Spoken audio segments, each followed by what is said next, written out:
Sa ngalan ng Ama at ng Anak at ng Espiritu Santo. Amen. Sumainyo ang Panginoon. At sumaiyo rin. Pasalamatan natin ang Panginoon sa pamamagitan ng misang ito, lalo na sa pamamagitan ng ating mabuting buhay, sana bilang mga Kristiyano, hilingin din natin ang grasyang ito upang tayo maging marapat, halina't magsisimuna para sa ating mga kasalanan. Tayo pong lahat, inaamin ko sa makapangyarihang Diyos at sa inyo mga kapatid, na lubha ako nagkasala sa isip, sa salita at sa gawa, at sa aking pagkukulang. Kaya sinasamo ko sa mahal na Birheng Maria, sa lahat ng mga anghel at mga banal, at sa inyo mga kapatid, na ako'y ipanalangin sa Panginoon ating Diyos. Kaawaan tayo ng mapagmahal na Diyos, patawarin sa ating mga sala, at patnubayan hanggang sa buhay na walang hanggan. Amen. Panginoon, kaawaan mo kami. Panginoon, kaawaan mo kami. Kristo, kaawaan mo kami. Kristo, kaawaan mo kami. Panginoon, kaawaan mo kami. Panginoon, kaawaan mo kami. Iyuko natin ang ating ulo, ibulong sa Panginoon ang ating intensyon. Sama ng intensyon ng mga nagpapamisa ngayon, mga tumutulong sa ating simbahan para din sa mga OFW, para sa mga nag-aalaga sa may sakit, para sa pagbuti ng kalagayan ni Sister Terry, Father Cheng, Father Luciano, Alona, Dr. Baby, Dina, Lerma, Juliet, Rudy, Leoncia, Kifara. Manalangin tayo. Ama naming makapangyarihan, itaguyod mo ang aming ginagampanan alinsunod sa iyong kalooban upang sa ngalan ng anak mong mahal, kami maging marapat magkaroon ng karagdagan sa aming paggawa ng mga kabutihan sa pamamagitan ni Jesucristo kasamang Espiritu Santo magpasa walang hanggan. Amen.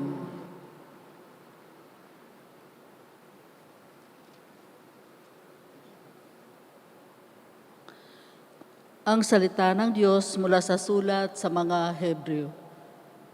Kaya nga, mga kapatid, tayo'y malaya nang makapapasok sa dakong kabanal-banalan dahil sa kamatayan ni Jesus.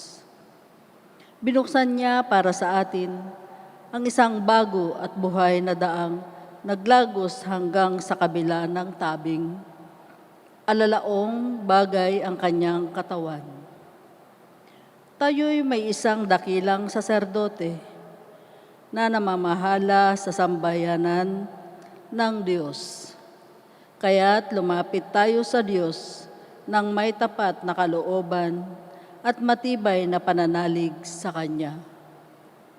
Lumapit tayong may malinis na budhi, sapagkat nalinis na ang ating mga puso at nahugasan na ng dalisay na tubig ang ating mga katawan. Magpakatatag tayo sa ating pag-asa at huwag mag-alinlangan, sapagkat tapat ang nangako sa atin. At sikapin nating mapukaw ang damdamin ng bawat isa sa pag-ibig sa kapwa at sa paggawa ng mabuti. At huwag kaligtaan ang pagdalo sa ating mga pagtitipon gaya ng ginawa ng ilan, kundi palakasin ang loob ng isa't isa, lalo na ngayong nakikita nating nalalapit na ang pagdating ng Panginoon. Ang salita ng Diyos. Salamat sa Diyos. Panginoon, ang bayan mo ay dumudulog sa iyo. Panginoon, ang bayan mo ay dumudulog sa iyo. Ang buong daigdig, lahat ng naroon, may-ari ang Diyos, ating Panginoon. Ang mundo'y natayo at yaong sandigay, ilalim ng lupa, tubig kalaliman. Panginoon, ang bayan mo ay dumudulog sa iyo. Sino ang marapat umahon sa burol? Sa burol ng puon, sino ngang aahon? Sinong papayagang pumasok sa templo? Sinong tutulutang pumasok na tao? Siya na malinis ang isip at buhay, na hindi sumamba sa Diyos-Diyusan, tapat sa pangako na binibitiwan. Panginoon, ang bayan mo ay dumudulog sa iyo. Ang Panginoong Diyos, pagpapalain siya, ililigtas siya at pawawalang sala. Gayon ang sinumang lumalapit sa Diyos, silang lumalapit sa Diyos ni Jacob. Panginoon, ang bayan mo ay dumudulog sa iyo.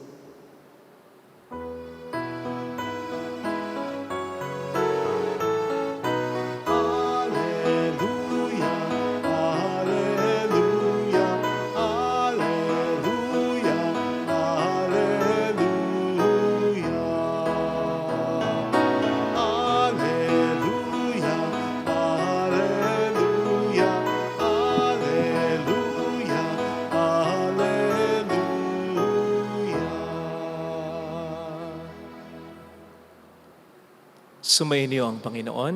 At sumayo rin. Ang mabuting balita ng Panginoon ayon kay San Marcos. Papuri sa iyo, Panginoon.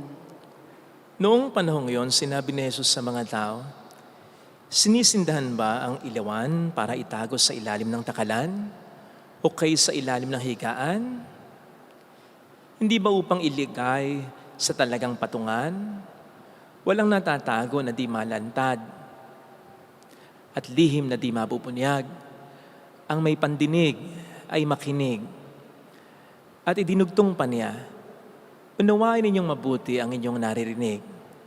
Ang panukat na ginamit ninyo ay siya ring gagamitin sa inyo ng Diyos at higit pa, sapagkat ang mayroon ay bibigyan pa, ngunit ang wala, kahit ang kakaunting nasa kanya, ay kukunin pa."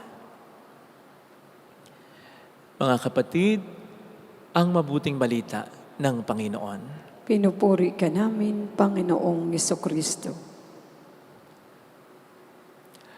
Welcome po sa Our Lady of Lasalle at Quasay Parish, kung saan ayos lang umiyak at samahan tayo ng mahal na ina sa pag-iyak at sa pagdarasal upang maging maayos ang lahat.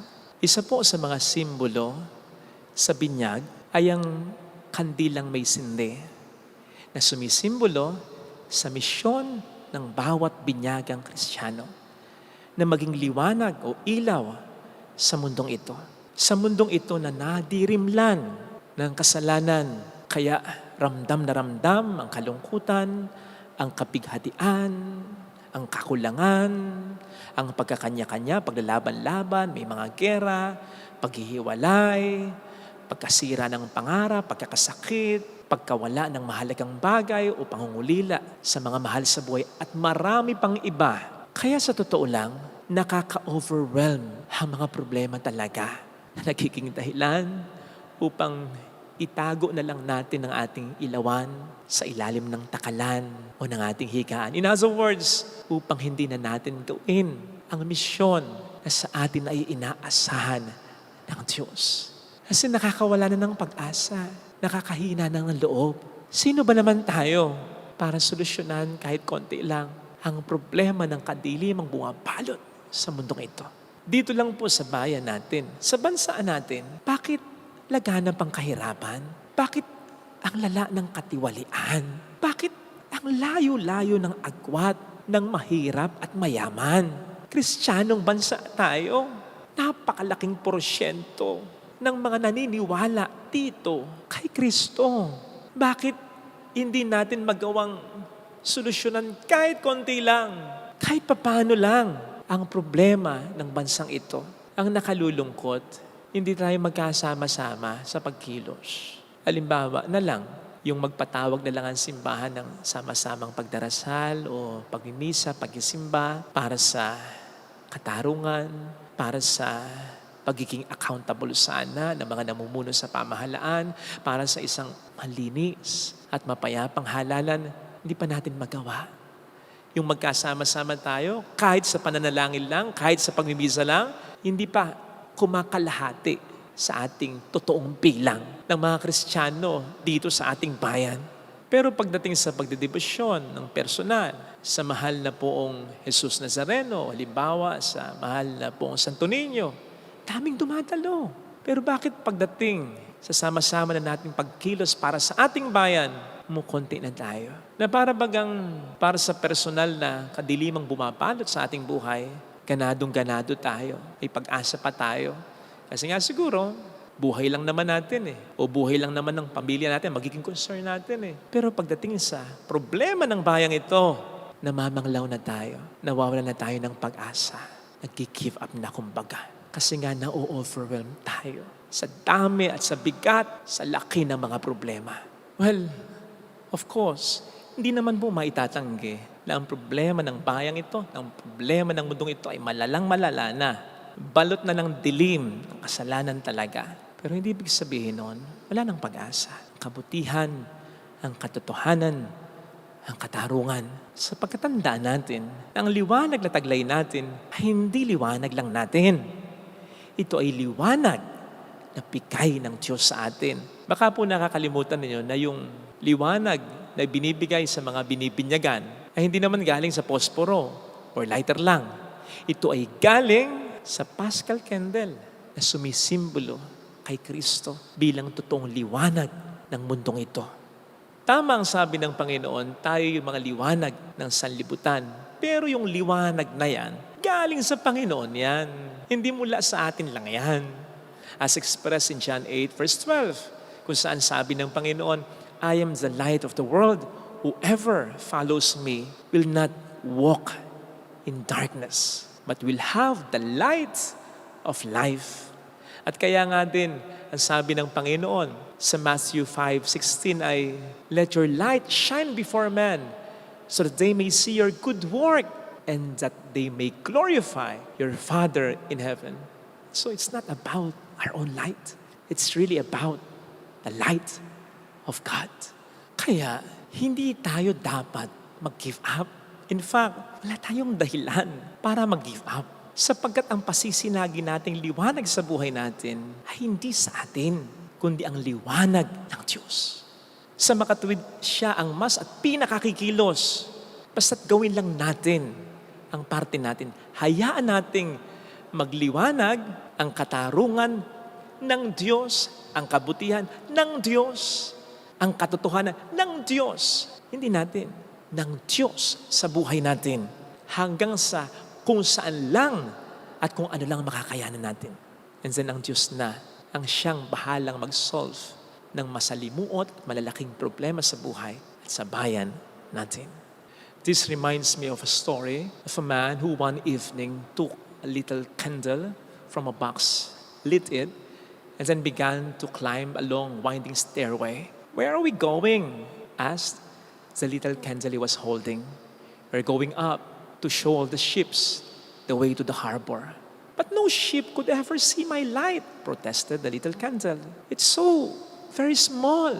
Pero sabi nung lalaking may hawak sa kanya, if your light is small, just keep it burning brightly and leave the rest to me. When they reached the top, they came to a large lamp. The man lit the large lamp with the little candle he was holding. And soon, the large mirrors behind the lamp sent beams of light out across the miles of the sea. Mga kapatid, totoong parang maliit na kandila lamang tayo kung ikukumpara sa malakaragatang problemang bumabalot sa mundong ito. In fact, kahit nga po ikumpara lang sa mga problemang bumabalot sa bayan natin at kahit na sa pamilya lamang natin, sino ba naman tayo? Our problems are truly overwhelming. Nakapanghihina ng loob, nakawawala ng pag-asa. Pero tandaan natin, ito ay mas trabaho ng Diyos kesa sa trabaho natin. Ang dapat lamang nating gawin ay gawin ang dapat nating gawin. Yung tulad ng kandila, ano bang dapat na ginagawa ng kandila? Basta suminag. Panatilihin lamang natin ang sinag natin. Patuloy tayong magdasal, patuloy tayong gumawa ng mabuti, at patuloy tayong lumaban. Because the success of all our works is in God's hands. Siya ang gagawa talaga ng hindi natin kayang gawin. Siya ang magtutuloy ng mga nasimulan natin.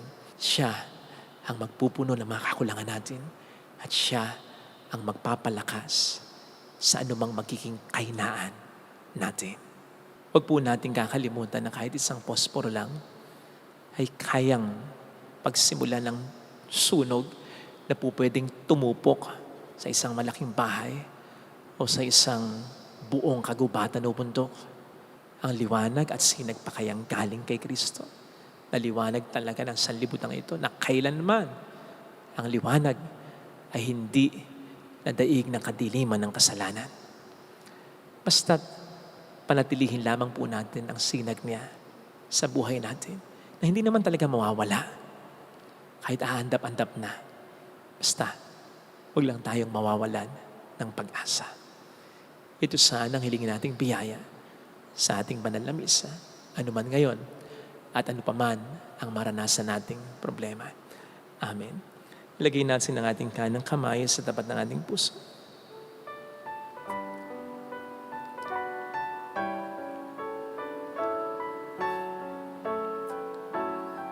Awitin natin. Alam kong may magagawa ang Diyos.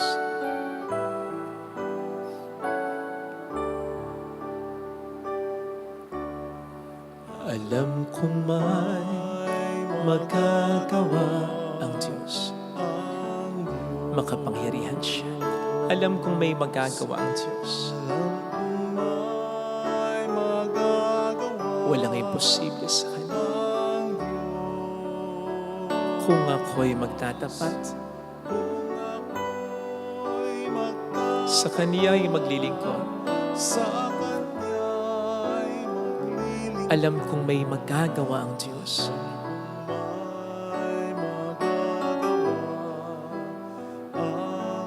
Alam kong di ringkin ng Diyos ang samo sapagkat mahal niya ako.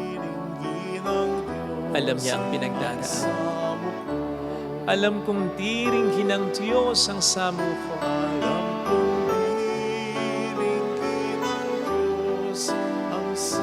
Patuloy niyang pagliliwanagin ang buhay ko. Kung ako'y magtatapat, sa Kaniya'y maglilingkod.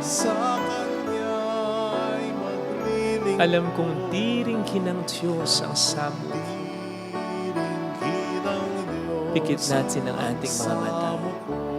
Panginoon, pakitulungan mo akong magmawala ng pag-asa. Ano man ngayon ang nararanasan ko o ano man ang maranasan ko pang problema. Gusto ko pong lumaban. Gusto ko pa rin maging mabuti. Gusto ko pa rin umasa. Pero kung minsan ay tinatalo ako ng aking takot, ng aking lungkot at ng aking pag-aalala. Tulungan mo ako, Panginoong, makaahon sa lahat ng ito sapagkat alam ko naman na habang nabubuhay ako, meron kang maganda sa aking pinaplano. Tulungan mo po akong mapanaligan ito, mahintay ko pa ito. Tulungan mo ako, palakasin mo loob ko. Hallelujah! Patatagin mo pananampalataya ko. Hallelujah! Siya ay muling babalik sa atin. Hindi Kanya iiwan. Hindi Kanya pababayaan. Hallelujah! Purihin ang Diyos. Hallelujah!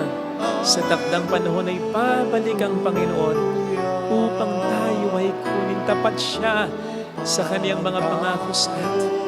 Sabihin mo sa sarili mo, mayroong magandang mangyayari sa iyo. Basta't patuloy mong pagliwanagin ang kabutihan ng Diyos sa buhay mo, ano man ang mga masamang nangyayari sa iyo. Kung lalapit ka kay Jesus, kailanman hindi nagtagumpay ang kadiliman sa kaliwanagan. Pakatandaan mo yan. Basta't kahit may konting liwanag lang sa gitna ng napakadilim na kapaligiran, kailanman hindi magtatagumpay ang kadiliman. Kahit konting liwanag lang, kahit aandap-andap pa yan, basta pananatilihin mo ang pag-asa sa puso mo, hindi ka matatalo ng kadiliman ng Diablo. Papuri sa Ama at sa Anak sa Espiritu Santo. Kapara na sa unang-una, ngayon at magpakailanman, magpa sa walang hanggan. Amen. Pag-aalay.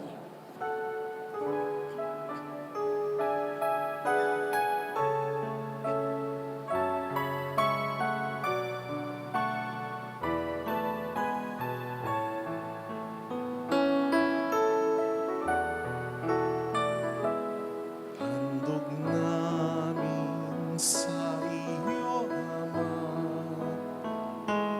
ang tinapay at alak na ito. Handog ng bayang umaasa, sumasambat nagmamahal sa iyo.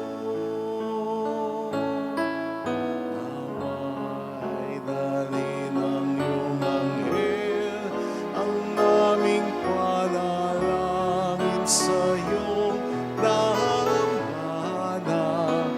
Katulad ng halimuyak ng insenso, umakyat sa kalangitan. Handog namin sa iyo, Ama, ang tinapay at alak na ito. Handog ng bayang umaasa, sumasambat nagmamahal sa iyo. Manalangin tayo, pang ating handog ay maging kalugod-lugod sa Diyos Amang makapangyarihan. Tanggapin nawa ng Panginoon itong paghahain sa iyong mga kamay sa kapurihan niya at karangalan sa ating kapakinabangan at sa buong sambayanan niyang banal. Ama naming lumikha, ipagkaloob mong marapat na ganapin ang banal na paghahain sapagkat tuwing ipinagdiriwang ang alaala ng anak mong nag-alay, ang pagliligtas niya sa tanan ay nangyayari upang aming pakinabangan. Sa pamamagitan niya, kasama ng Espiritu Santo, magpas sa walang hanggan. Amen. Sumainyo ang Panginoon. At sumaiyo rin. Itaas sa Diyos ang inyong puso at diwa. Itinaas na namin sa Panginoon. Pasalamatan ng ating Panginoong Diyos. Marapat na siya ay pasalamatan. Ama naming makapangyarihan, tunay nga pong marapat na ikaw ay aming pasalamatan. Sa iyong kagandahang loob kami iyong ibinukod upang iyong maitampok sa kadakilaan mong lubos. Kahit na ikaw ay aming tinalikdan dahil sa aming pagkasalawahan, kumuha ka pa rin ng magandang paraang may manguna sa amin para ikaw ay balikan. Kaya't ang iyong minamahal na anak ay naging isa sa mga taong hamak upang may kapwa kaming makapagligtas sa aming pagkapahamak at pagkalikaw ng landas. Kaya kaisa ng mga anghel na nagsiawit ng papuri sa iyo ng walang humpay sa kalangitan, kami nagbubunyi sa iyong kadakilaan. Santo, Santo, Santo, Panginoong Diyos ng mga hukbo, napupuno ang langit at lupa ng kadakilaan mo. Osana sa kaitaasan, pinagpala ang naparito sa ngalan ng Panginoon. Osana sa kaitaasan. Ama naming banal, ikaw po ang bukhal ng tanang kabanalan, kaya't sa pamamagitan ng iyong Espiritu, gawin mong banal ang mga kaloob na ito upang para sa amin ay maging katawan at dugo ng iyong anak na aming Panginoong Hesukristo. Bago niya pinagtiis ang kusang loob na maging handog, kinawakan niya ang tinapay, pinasalamatan kaniya, pinaghati-hati niya iyon, niabot sa kaniyang mga alagad at sinabi, "Tanggapin ninyong lahat ito at kanin. Ito ang aking katawan na ihahandog para sa inyo."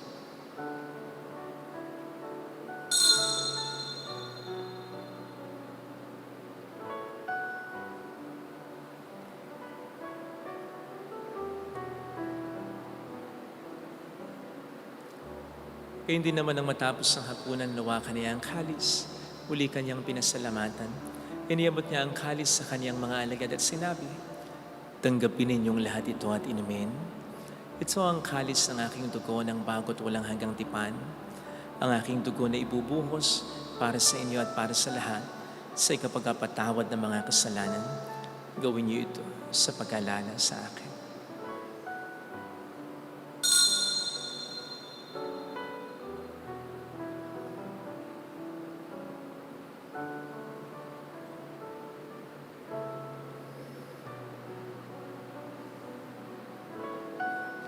Ipagbunyi natin ang misteryo ng ating pananampalataya. Si Kristo'y namatay, si Kristo'y nabuhay, si Kristo'y babalik sa wakas ng panahon. Ama, ginagawa namin ngayon ang pag-alaala sa pagkamatay at muling pagkabuhay ng iyong anak. Kaya inialay namin sa iyo ang tinapay ng buhay at ang kalis ng kaligtasan. Kami nagpapasalamat dahil kami iyong minarapat na tumayo sa harap mo para maglingkod sa iyo. Sinasamo namin kami na magsasalo sa katawan at dugo ni Kristo ay mabuklod sa pagkakaisa sa pamamagitan ng Espiritu Santo. Ama, lingapin mo ang iyong simbang laganap sa buong daigdig. Puspusin mo kami sa pag-ibig. Kay San Francisco na aming Papa, ni Dennis na aming Obispo at ang Tanang Kaparian. Alalahanin mo po ang mga kapatid naming nahimlay nang may pag-asang sila'y muling mabubuhay, lalo ng aming mga ipagdarasal. Saglit tayong yumuko at ipagdasal ang ating mga minamahal na yumao. Kaawaan mo sila at patuloyin sa iyong kaliwanagan. Kaawaan mo at pagitapatin kaming lahat na makasalo sa iyong buhay na walang wakas. Kaysa ang mahal na Birhen ng Lasalet, ang ina ng Diyos, isanusay ang kabiyak ng kanyang puso lahat ng mga banal na namuhay dito sa daigdig ng kalugod-lugod sa iyo. May pagdiwang nawa namin ang pagupuri sa ikararangal mo sa pamamagitan ng iyong anak na aming Panginoong Hesukristo. Sa pamagitan ni Kristo, kasama niya at sa Kanya, ang lahat ng parangal, papuri ay sa Diyos amang makapangyarihan, kasamang Espiritu Santo, magpasawalang hanggan.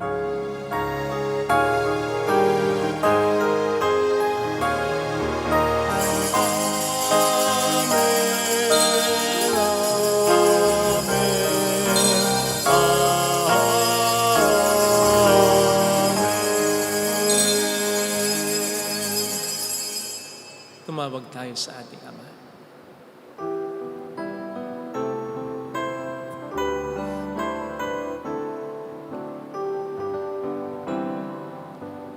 Ama namin, sumasalangit ka, sambahin ang ngalan mo, mapasamin ang kaharian mo,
sa lahat ng masama.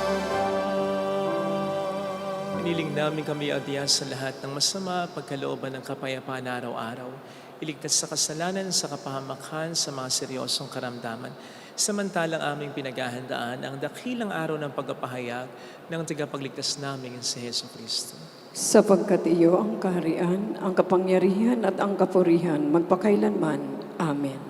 Panginoong Heso Kristo, sinabi mo noon, sinasabi mo rin sa amin ngayon, kapayapaan ang iniiwan ko sa inyo, aking kapayapaan ang binibigay ko. Tunghayin mo po ang aming pananampalataya, wag po ang aming pagkakasala. Pagkalooban mo po kami ng kapayapaan at pagkakaisayon sa iyong kalooban, kasama ang Espiritu Santo magpasa walang hanggan. Amen. Ang kapayapaan ng Panginoon ay sumainyo nawang lahat. At sumaiyo rin. Magbigayan tayo ng kapayapaan sa isa't isa. Kapayapaan po. Peace be with you. Kordero ng Diyos na nag-aalis ng mga kasalanan ng sanlibutan, maawa ka sa amin. Kordero ng Diyos na nag-aalis ng mga kasalanan ng sanlibutan, maawa ka sa amin. Kordero ng Diyos na nag-aalis ng mga kasalanan ng sanlibutan, ipagkaloob mo sa amin ang kapayapaan.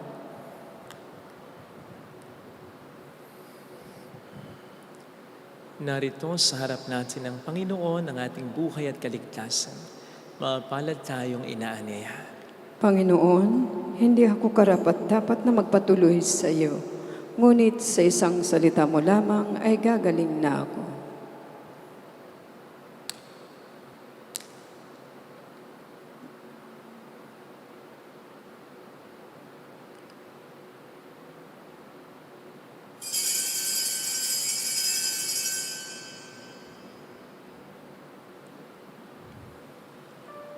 Panalangin para sa espiritual na pakikinabang. Panginoong Hesus, ako ay naniniwala na ikaw ay nasa kabanal-banalang sakramento. Iniibig kita ng higit sa lahat at ninanasa kong tanggapin ka sa aking kaluluwa. Sapagkat sa mga sandaling ito, hindi kita matatanggap sa sakramento. Tumuloy ka sa espiritu sa aking puso. Niyayakap kita na para bang naririto ka na. Inaalay ko ng buong buo ang aking sarili sa iyo. Huwag mong hayaang mawalay ako sa iyo. Amen. At damhin ang sugat ko, ang dusa at hirap ko ay para sa iyo, Panginoon ko. Ang tulad ko'y walang karapatan, sa'yo ay tumanggap, ngunit sa isang bigkas mo lamang ay gagaling na ako. Panginoon ko, ang tulad ko'y walang karapatan, sa'yo ay tumanggap, ngunit sa isang bigkas mo lamang ay gagaling na ako. Ay gagaling na ako. Ay gagaling na ako.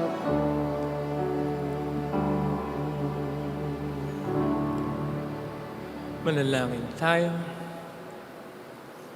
Ama naming mapagmahal, ipagkaloob mo sa aming pakikinabang sa iyong kagandahang loob na bumubuhay.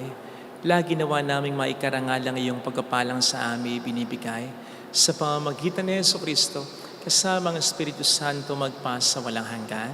Amen. Holy God, Holy Mighty One, Holy Immortal One. Have mercy on us and on the whole world. Holy God, Holy Mighty One, Holy Immortal One. Have mercy on us and on the whole world. Holy God, Holy Mighty One, Holy Immortal One. Have mercy on us and on the whole world. Jesus, King of Mercy, We trust in you. Alalahanin, Alalahanin, o mahal na Birhen ng Lazaret, ina ng pag-asa, ikaw ang nagpapaalala sa amin magbalik loob sa Ama. Ito ang nagpapatunay ng kagandahan loob mo'y nanatiling busilak. Sa pag-aaruga mo sa amin, tungkulin mo'y tinupad. Sa paanan ni Kristo, itinurin mo kami mga tunay mong anak. Kaya ninais mong niisay huwag mapahamak, maging sa iyong walang tigil na pananalangin, pati luhay pumatak. Huwag naman mawala ng saysay ang iyong paghihirap. Hiling nawa namin sa iyo, o aming inang liyag, na matapos ang pakikibaka namin sa mundong ito at sa pananatili namin tapat kay Kristo, sa kapurihan mo'y makibahagi kaming ganap, upang kung nasaan ka ngayon ay maparoon din kaming lahat, at ang kaganapan ng kaluwalhatian ng Diyos Amay tuluyang matupad siya'y nawa. Mahal na Birhen ng Lazaret, tagapagkasundo ng mga makasalanan. Ipanalangin mo kami walang patid, kami mga dumudulog sa iyo. Maraming salamat po sa inyong pakikiisa, sa inyong mga tinutulong. Maraming salamat po. Sumayin niyo ang Panginoon. At sumayo rin. Pagpalain kayo kasama ng ating pamilya na mapagmahal na Diyos, ng Ama at ng Anak, ng Espiritu Santo. Amen. Umayo tayo sa kapayapaan ni Kristo. Salamat sa Diyos. Salamat din po.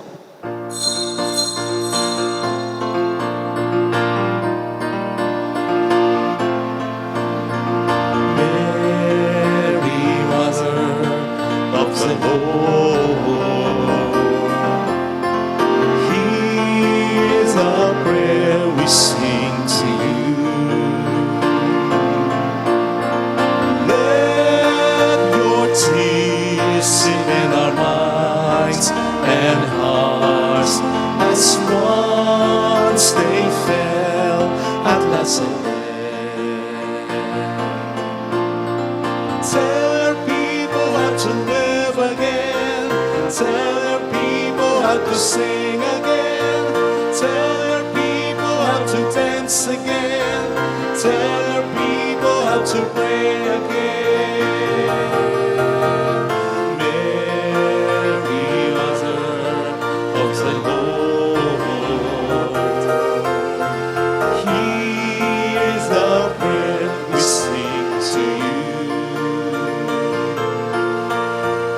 Let your tears sip in our minds and hearts as once they fell at Nazareth.